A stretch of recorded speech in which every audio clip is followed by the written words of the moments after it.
The little red LED on the card reader didn't just blink, it sneered. It was a sharp, electronic rejection that echoed louder than the hum of the AC unit overhead, which, by the way, had been rattling like a dying lung for 3 years because Director Walter Brandt preferred spending the maintenance budget on team-building retreats to Cabo. I didn't panic. Panic is for people who have mortgages they can't afford and secrets they can't bury. I just stood there, holding my plastic lanyard, looking at the glass doors of Omni Core Solutions like I was inspecting a crime scene that hadn't happened yet.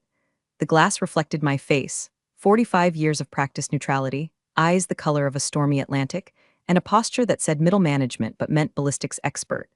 Card trouble, Angela? The voice came from behind me, dripping with the kind of false sympathy you usually find in a divorce lawyer's foyer. It was Murphy, our new chief of security. The title was a joke. Murphy was an ex-cop who got bounced from the force for excessive enthusiasm and now spent his days patrolling a hallway of accountants like he was storming the beaches of Normandy. He smelled like Old Spice and insecurity. "It's red, Murphy," I said, my voice flat.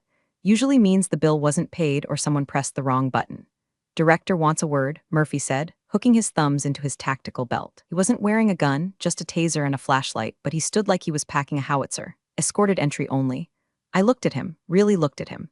I saw the sweat beading on his upper lip, the way his eyes darted to the receptionist, then back to me. He was performing. This was theater. And if you enjoy watching a grown man try to intimidate a woman who knows exactly where the bodies are buried, literally and metaphorically, you might want to hit that subscribe button because this train wreck is just leaving the station. "Lead the way, brave soldier," I said. He didn't like that. His jaw tightened, that little muscle jumping in his cheek like a trapped insect. He swiped his own badge, a gold-plated monstrosity he definitely paid for himself, and the doors hissed open. The office smelled the way it always did on a Tuesday. Stale coffee, ozone from the copiers, and the low-grade despair of 200 people realizing the weekend was still 4 days away. I walked past the rows of cubicles. Heads popped up like gophers. Cindy from accounting looked away quickly. Dave from logistics suddenly found his stapler fascinating. They knew. In a corporate ecosystem, the smell of blood travels faster than a reply-all email. Murphy marched me past my own office, modest 10 by 10 box where I'd spent 12 years pretending to care about OSHA compliance and diversity and inclusion seminars, and straight toward the mahogany double doors at the end of the hall. The director's suite. Walter Brandt was sitting behind a desk that cost more than my first car. He was flanked by 2 suits I didn't recognize, corporate legal, probably outsourced, looking like they were carved out of soap and cynicism. Brandt was 50, tanned to the color of a well-oiled baseball mitt, with teeth that were blindingly, aggressively white. "Angela," Brandt said, not standing up. He gestured to a chair that was significantly lower than his own. A classic power move. I remained standing. "Walter," I replied. "Murphy here seems to think I'm a flight risk. He's breathing down my neck so hard I'm worried he's going to propose." Murphy bristled by the door. Brandt offered a tight, condescending smile. "We've decided your services are no longer required, effective immediately." The silence that followed was heavy, textured like a wool blanket in summer. I let it stretch. I wanted to see who would twitch first. It was the lawyer on the left. He shifted his weight and tapped a pen. "Rookie, internal restructuring?" I asked, throwing them the bone they were expecting. "Exactly," Brandt said, looking relieved that I was playing by the script. "We're pivoting. Your role? It's legacy. Archaic. You need fresh eyes on compliance. Someone who understands the modern agility required in federal contracting."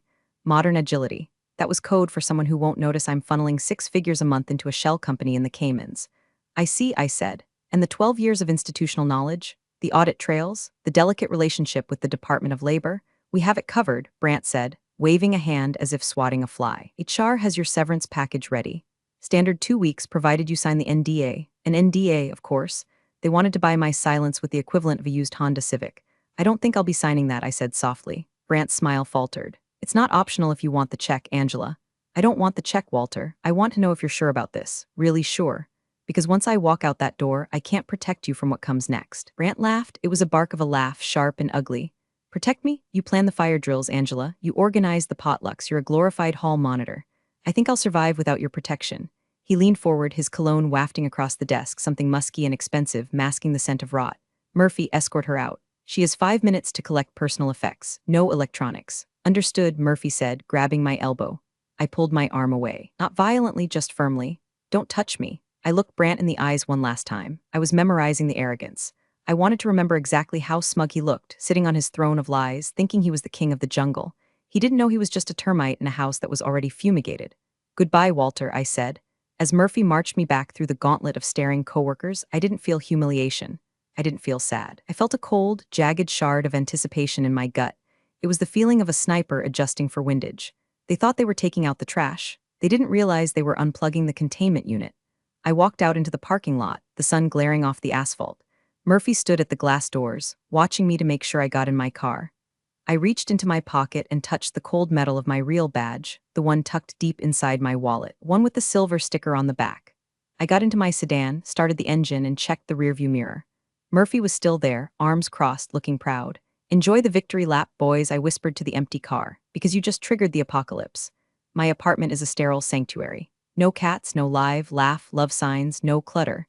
Just mid-century modern furniture that looks uncomfortable because it is, and a stillness that would make a monk nervous. It's the exact opposite of the chaotic, sticky mess of incompetence I just left behind at Omnicore.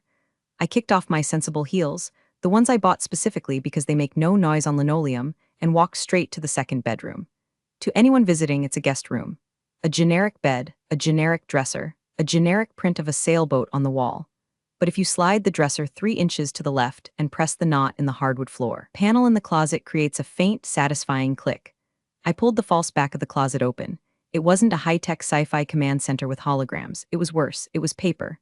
Boxes and boxes of paper. Hard drives are seizable. Clouds are hackable. But paper? Paper is boring. Paper is heavy. Nobody wants to sift through 12 years of physical invoices, manifest logs, and travel expense reports. Nobody except me. I pulled out a thick black binder labeled Unmapped Asset A7329. This was my life's work. Not the compliance training I pretended to run, but the shadow audit I'd been conducting since the day Walter Brandt first charged a $5,000 consulting fee to a company that didn't exist. I sat on the floor, the binder heavy in my lap. I opened it to the most recent tab.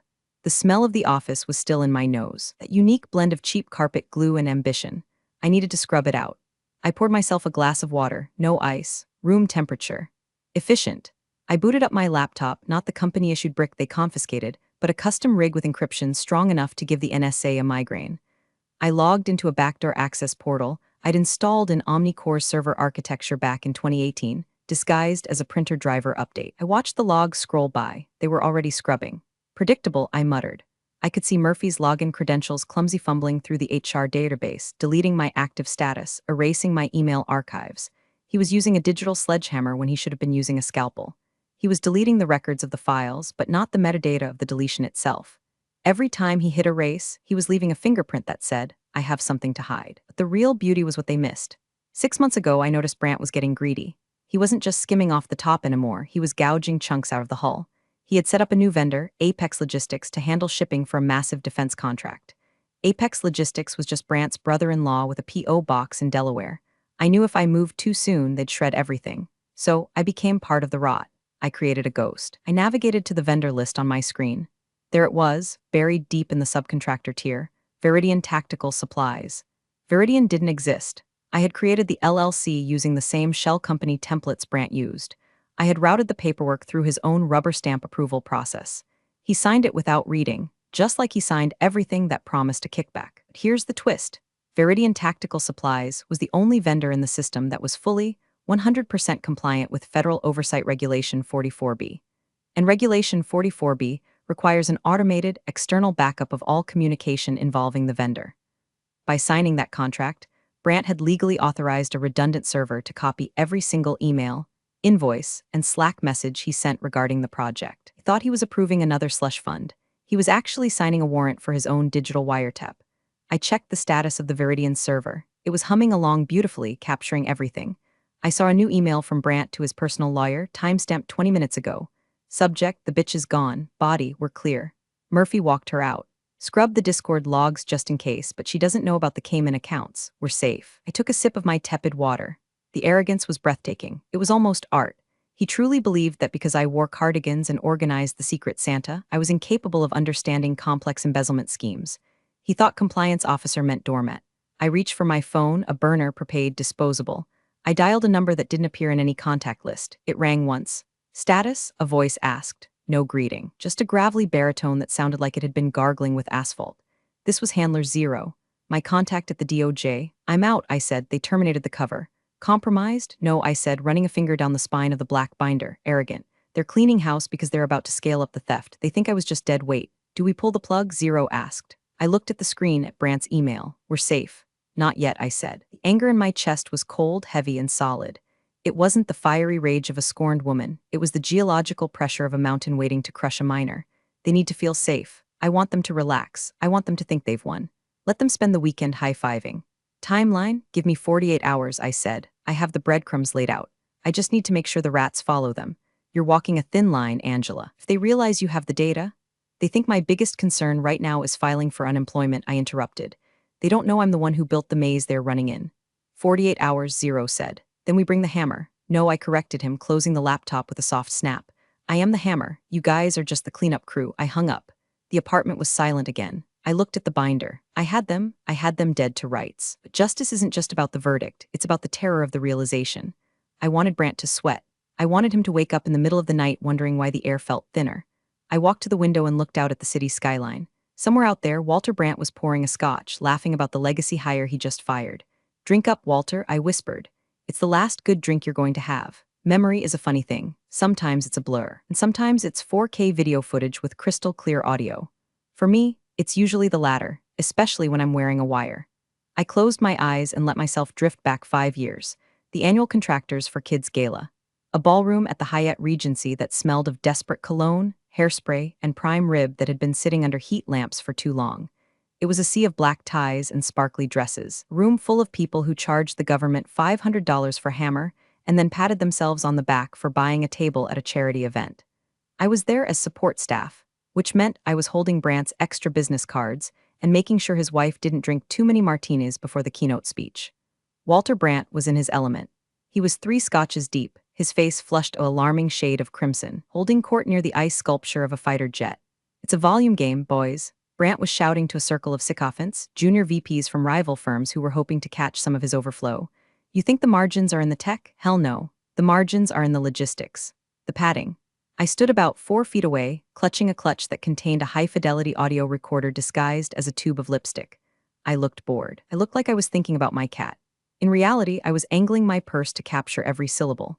But Walter, one of the junior VPs asked, a kid with gelled hair and fear in his eyes, doesn't the DCA audit the shipping manifests?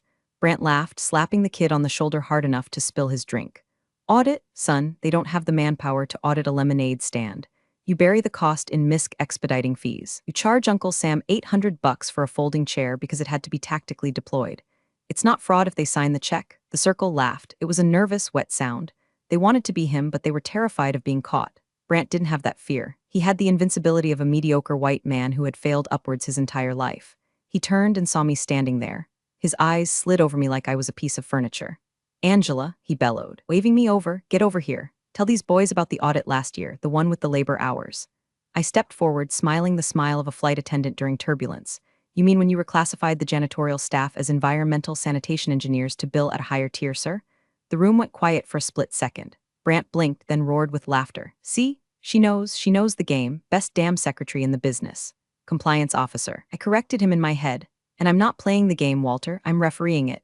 She's a vault, Brant slurred, leaning in close to the gelled hair kid, dropping his voice to a conspiratorial whisper that the lipstick recorder picked up perfectly. Doesn't talk, doesn't complain, just fixes the paperwork. You need a woman like that, not smart enough to ask questions, but organized enough to hide the answers. Not smart enough. That was the moment. That was the exact second it stopped being just an assignment and became personal. I felt a cold, prickly heat spread across my neck. He didn't see me as a threat because he didn't see me as a person. He saw me as an appliance, a toaster that processed invoices. I kept my smile frozen in place. Shall I get you another drink, sir? The keynote is starting. Yeah, he waved me off. Double. No ice. And make sure my wife is sitting next to the senator, not the stunning blonde from Lockheed. Don't want a scene. I walked to the bar. My hands were steady. I ordered his drink. I looked at the reflection in the mirror behind the bar, the chaotic swirl of the party, the balloons, the For the Kids banner drooping on one side. It was all so grotesque. These people were strip mining the country and calling it patriotism. I took the drink back to him. As I handed it over, I looked at his sweaty, jubilant face. Here you go, sir, I said. Good girl, he muttered, not looking at me.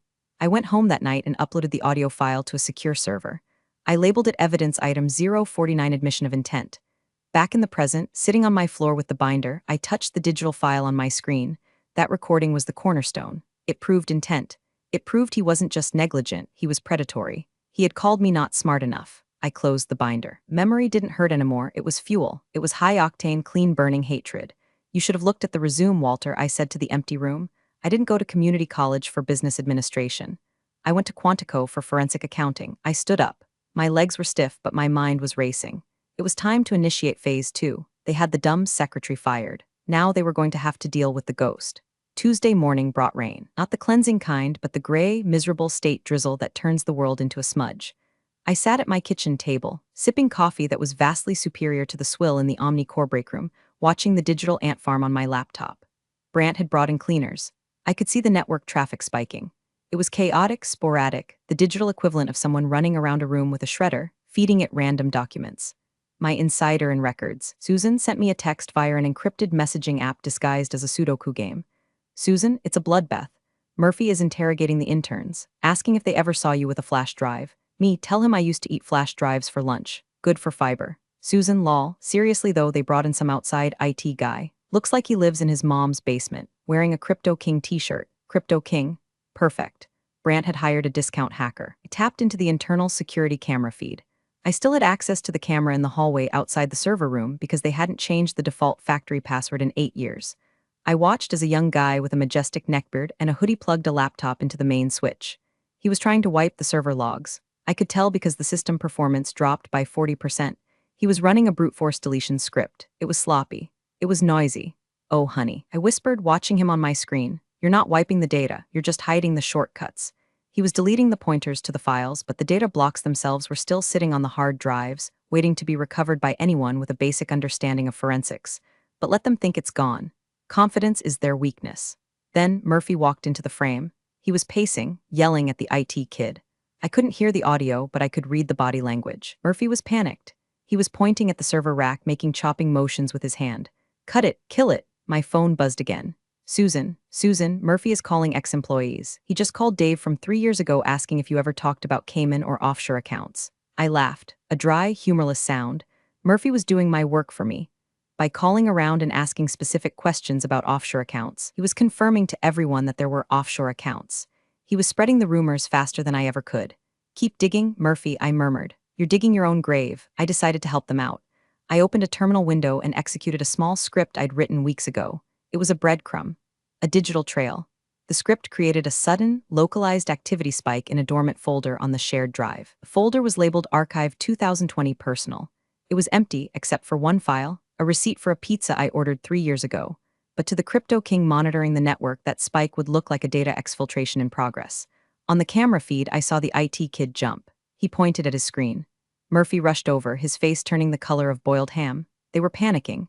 They thought I was inside the system, stealing data right now. I wasn't. I was sitting 5 miles away eating toast. Murphy grabbed his radio. He started shouting. The IT kid was typing furiously, trying to block the intruder. He initiated a system-wide lockdown. Access denied. The entire Omni-Core network went dark. Email, phones, shared drives, everything. The IT kid had panicked and pulled the plug on his own company. I leaned back in my chair and, seen, now they were blind, they couldn't communicate, couldn't trade files, and most importantly, they couldn't process payments. I picked up my phone and texted Susan. Me, why is the email down? Susan, you are evil. The IT guy is crying. Brant just screamed so loud a vein popped in his forehead. This was the grime I lived for. The muddy, messy reality of corporate incompetence. They thought they were playing 4D chess, but they were actually just eating the pieces. But the fun was just starting. While they were running around in the dark trying to reboot their servers, I prepared the physical package. A simple manila envelope, no return address. Inside, a single sheet of paper.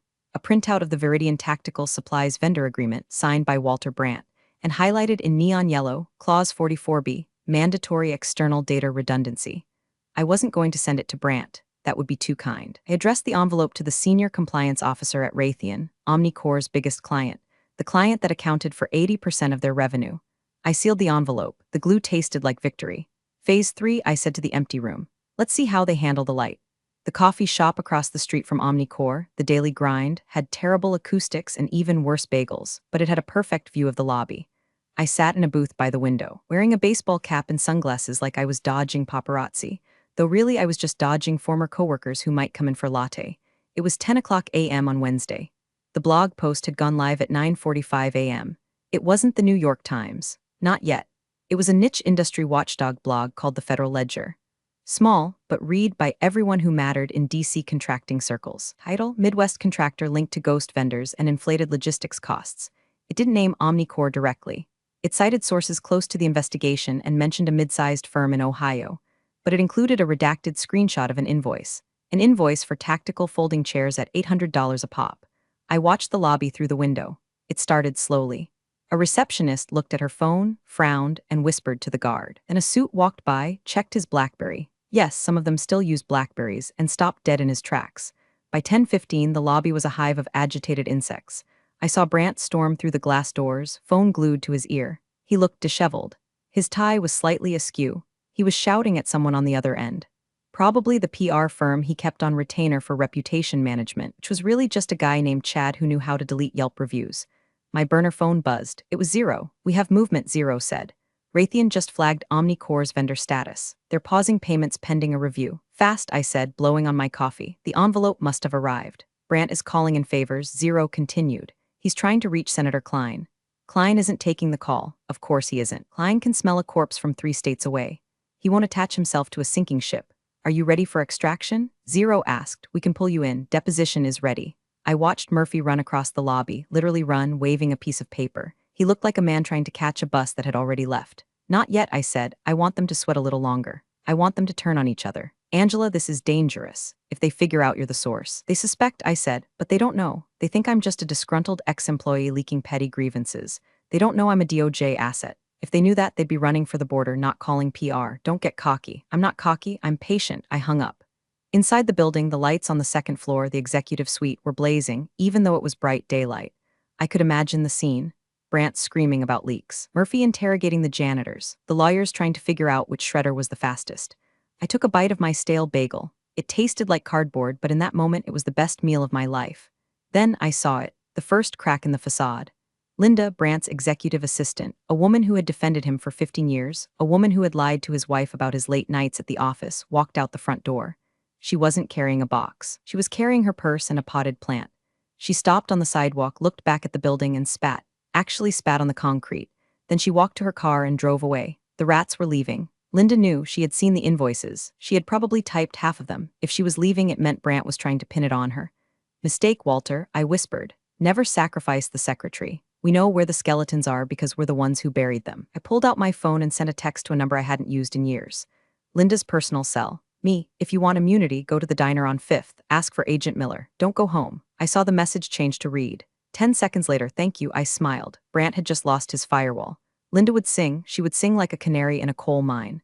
I finished my coffee. The air in the cafe smelled of burnt beans and rain, but to me, it smelled like justice. It was time for the next step. They were panicked, confused, and bleeding. Now I needed to show them exactly who held the knife. I stood up, adjusted my coat, and walked out into the rain. I wasn't going to hide anymore. I was going to walk right into the lion's den. I parked my sedan in my old spot. It was still empty. Nobody had dared to take it yet, as if the ghost of my compliance audit still haunted the asphalt. I walked toward the building. The rain had stopped, leaving the world slick and gray. My heart wasn't racing. My palms weren't sweaty. I felt a strange, icy clarity. This was the moment I had rehearsed in my head 1,000 times during boring budget meetings. I reached the glass doors. The receptionist, a sweet girl named Sarah who spent 90% of her day watching TikToks, looked up. Her eyes went wide. She grabbed the phone. "She's here," I heard her whisper shout. "Murphy, she's here." I didn't stop. I pushed through the doors. The lobby was cooler than outside, the air conditioned to a sterile chill. Murphy came bursting out of the elevator bank like a bull seeing red. He was flushed, sweaty, and his tie was definitely stained with mustard. "You," he shouted, pointing a finger at me. "You are trespassing. I have a restraining order pending. You need to leave immediately or I will physically remove you." He was loud. He wanted a spectacle. He wanted to show the terrified staff peering over the balcony that he was the alpha. I stopped in the center of the lobby. I didn't raise my voice. I didn't get aggressive. I just stood there, hands in my trench coat pockets. "I don't think you want to do that, Murphy," I said. My voice was calm, carrying easily over the hush that had fallen over the room. "I'm warning you," Murphy advanced, hand hovering near his taser. "Get out. I'm here to return something," I said. "I don't want your garbage. Get out." He was 3 feet away now, close enough for me to smell the stale coffee on his breath. He reached out to grab my arm. "Don't," I said. It wasn't a request, it was a command. He hesitated. Something in my eyes stopped him. The predator instinct deep in his lizard brain realized, too late, that he wasn't looking at a gazelle. He was looking at a viper. Slowly, deliberately, I pulled my hand out of my pocket. I was holding a leather badge wallet, not the cheap plastic clip-on Omnicore issued. A real leather wallet. "You wanted my badge," I said. "Here," I held it out. Murphy sneered. "What is this, a toy?" He snatched it from my hand. He flipped it open. He froze. He stared at the gold shield, the eagle, the engraving, Department of Justice. His eyes bulged. He looked up at me, then back at the badge. His brain was trying to process the information, trying to reconcile Angela, the compliance lady, with federal agent. "Turn it over," I said softly. He obeyed, his hands shaking slightly. On the back was a silver holographic sticker. Code A7329, asset do not detain. Federal obstruction charges apply. Murphy made a sound like a deflating tire. He dropped the badge. It hit the marble floor with a heavy thud. He physically recoiled, stepping back as if the leather wallet was radioactive. I didn't," he stammered. His face went from red to a terrifying shade of pasty white.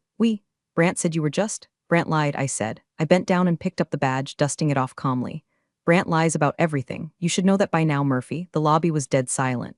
Sarah, the receptionist, had her hand over her mouth. The staff on the balcony were frozen statues. "Is he upstairs?" I asked. Murphy nodded. He couldn't speak. It looked like he was about to vomit. "Good," I said. "Tell him he has 1 hour." 1 hour? Murphy squeaked. 1 hour to call the U.S. attorney and confess, I said, tucking the badge back into my pocket. "If he does, he might get minimum security. Maybe a facility with a tennis court. If he makes us come up there and get him, he goes to the dark place." I turned my back on him. I didn't need to see his face to know I had broken him. I walked toward the exit. Click-clack of my heels, the only sound in the cavernous room. "Angela," Murphy called out, his voice trembling. "What about me? I was just following orders." I stopped at the door and looked back over my shoulder. "Then you better hope your orders were in writing, Murphy," I said. "Because I was just following orders hasn't been a valid defense since 1945. I walked out. The sun was trying to break through the clouds. I took a deep breath. The air tasted sweet. Phase 4 complete. The rat was trapped. Now came the extermination. I didn't leave the property. I sat on a bench near the fountain in the corporate plaza, watching the building. It was a beautiful piece of architecture, glass, steel, and hubris. 30 minutes later, the cavalcade arrived. They didn't come with sirens wailing. That's for movies. Real federal raids are quiet, coordinated swarms. 4 black SUVs pulled up to the curb in perfect unison. 12 agents and windbreakers marked FBI and DOJ stepped out. Leading them was Agent Miller, a tall, severe man who looked like he ironed his socks. He spotted me on the bench and gave a curt nod. I stood up and joined the phalanx. We walked into the lobby. Murphy was nowhere to be seen. He was probably in the bathroom, hyperventilating. The receptionist, Sarah, was weeping softly into a tissue. "Secure the exits," Miller said to his team. "Nobody leaves with electronics. Seize the servers first." 6 agents peeled off toward the server room. Miller and I, flanked by 4 others, headed for the elevator. The ride up to the executive floor was silent. The elevator music was a soft jazz cover of Don't Stop Believin'. The irony was almost too much. When the doors opened, the chaos hit us. People were shredding paper. I could hear the mechanical whir-grind-whir from every cubicle. Federal agents. "Step away from your desks," Miller shouted. His voice was a cannon blast. The shredding stopped. Hands shot up. We marched down the hall to the double mahogany doors. Locked, of course. Miller looked at me. "Key? He changed the locks this morning," I said. "Kick it." Miller nodded to the agent on his right. One swift kick, right near the handle. The wood splintered, the door swung open. Walter Brandt was sitting at his desk. He wasn't working. He was staring at the wall. His tie was on the floor. A bottle of scotch was open on the desk, half empty. He looked up at us. His eyes were bloodshot, rimmed with dark circles. He looked 20 years older than he had 2 days ago. "You," he croaked, looking at me. "You were the leak." "I wasn't a leak, Walter," I said, stepping into the room. "I was the plumbing." Another agent walked in carrying a heavy silver briefcase. He placed it on the conference table and clicked it open. Inside were stacks of files, hard drives, audio logs. "This," I said, gesturing to the case, "is every illegal transaction you've made since 2012. Every inflated invoice. Every bribe to a zoning commissioner.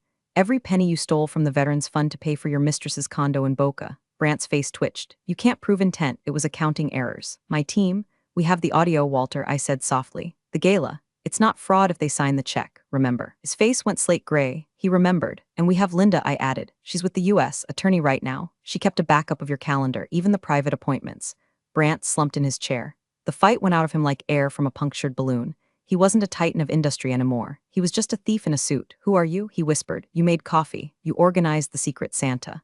"I'm Asset A7329, I said. "And the coffee was decaf. For 12 years. I thought you needed to calm down." Miller stepped forward with cuffs. "Walter Brandt, you are under arrest for conspiracy to defraud the United States government, wire fraud, and money laundering." As they pulled his hands behind his back, Brandt looked at me one last time. There was no hate in his eyes anymore, just confusion. He still couldn't understand how the furniture had come to life and eaten him. "Why?" he asked. "Why wait so long?" "Because," I said, leaning in close, "I wanted to see how high you would build the tower before I kicked out the foundation." They marched him out. I stayed in the office. I looked around at the opulent decor, the leather chairs, the signed sports memorabilia, the view of the city. It all smelled of rot. I walked over to his desk and picked up the bottle of scotch. I poured the contents into the potted ficus tree in the corner. "Drink up," I said to the plant. "It's on the house." The next 3 hours were a blur of procedure. The building was designated a crime scene. Yellow tape went up over the cubicles. Agents were boxing up computers, tagging files, and interviewing weeping employees. I sat in a small conference room, the ideation zone, Brandt had called it, with Agent Miller and a woman from the Inspector General's office. The contracts are suspended, the woman said, tapping on her tablet. Raytheon pulled out completely. Omnicore is effectively dead in the water. Stocks are frozen. Good, I said. I was tired. The adrenaline was fading, leaving a dull ache behind my eyes. You did good work, Angela Miller said. He pushed a file across the table. We have a new assignment for you, a defense contractor in Virginia.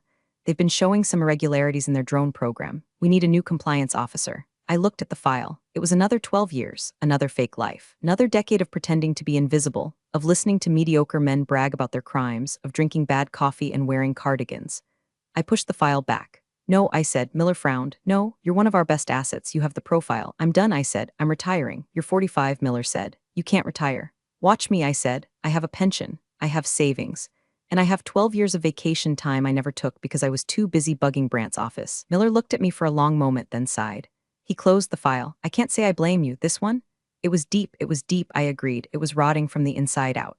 We're lifting the press embargo in an hour, the woman from the IG said. The story will hit the AP, Reuters, CNN.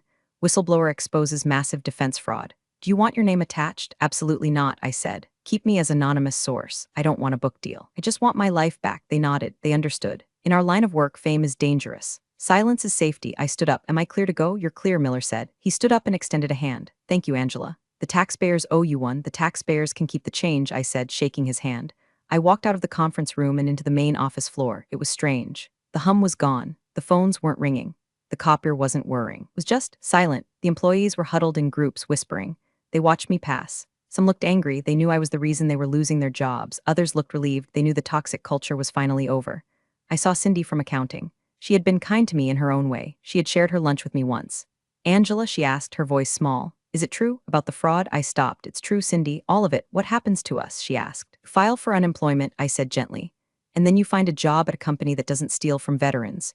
You'll be okay, Cindy. You're good at math. I kept walking. I didn't want to do the emotional labor of comforting them.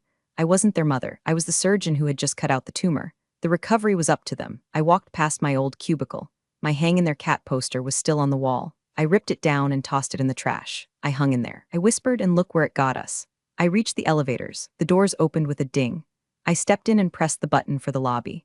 As the doors closed, shutting out the sight of the crime scene I had engineered, I felt a weight lift off my chest. 12 years, it was over. The lie was finished.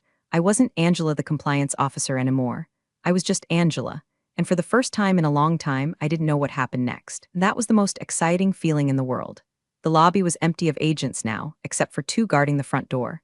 But standing near the reception desk, looking like a lost child in a mall, was Murphy.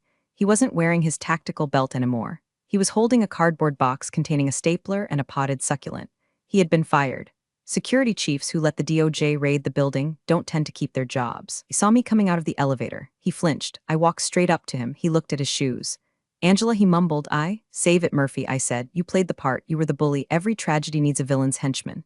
I reached into my pocket and pulled out the leather badge wallet, the real one, the one that had terrified him 3 hours ago. Here, I said, holding it out. He looked at it with horror. I can't take that. That's federal property. I'm resigning, I said, and I don't want to fill out the paperwork. Give it to Agent Miller when he comes down. Tell him I left it for the file. Murphy reached out with a trembling hand. He took the badge. He held it by the edges gingerly as if it were burning hot, as if the truth inside it was too heavy for him to carry. File it wherever you like, I said, or throw it in the river. I don't care. I don't need a badge to know who I am anymore. At that moment, the elevator doors behind me opened again. 2 agents walked out, escorting Walter Brandt. He was in handcuffs. His expensive Italian suit jacket was draped over his wrists to hide the steel, but everyone knew what was under there. He looked shattered. The tan was gone, replaced by a gray pallor. He stopped when he saw me. The agents paused, letting the moment hang in the air. Brandt looked at me. Then he looked at Murphy holding my badge. Then he looked back at me. You. He started, his voice raspy. You were a ghost. You were never really here, were you? I looked him in the eye. I was the only thing in this building that was real, Walter. Everything else was a receipt for something you couldn't afford. I didn't wait for response. I turned and walked toward the glass doors. Angela, he called out, a desperate, pathetic sound. Who's going to handle the audit next month? I didn't look back. I just laughed. A real laugh. I pushed through the doors and stepped out into the Ohio afternoon. The sun had finally broken through the clouds completely. The wet pavement shone like silver. The air smelled of rain and exhaust and wet dirt, the smell of the real world. I walked to my car. I didn't look at the building. I didn't look at the window where I had wasted 12 years of my life. I got in, started the engine, and rolled down the window. I took a deep breath. No more invoices. No more fake smiles. No more Director Brandt. I put the car in drive and pulled out of the lot. I didn't just survive Omnicore. I dismantled an empire with a sticker, a binder, and the patience of a saint with a sniper rifle. And the best part? No one saw me coming, not until it was already too late. I merged onto the highway, turned up the radio, and drove. I wasn't going home. I was going anywhere but here. Arrogance blinds the powerful every single time. Angela's patience and strategic reveal, through a simple sticker, dismantled an entire operation. It's a sharp reminder: true power isn't always loud or flashy. Often, it's the quiet, meticulous force, perfectly timed. Never mistake someone's calm demeanor for weakness. Always respect the depth beneath the surface. Appreciate you all for joining us on this masterful tale.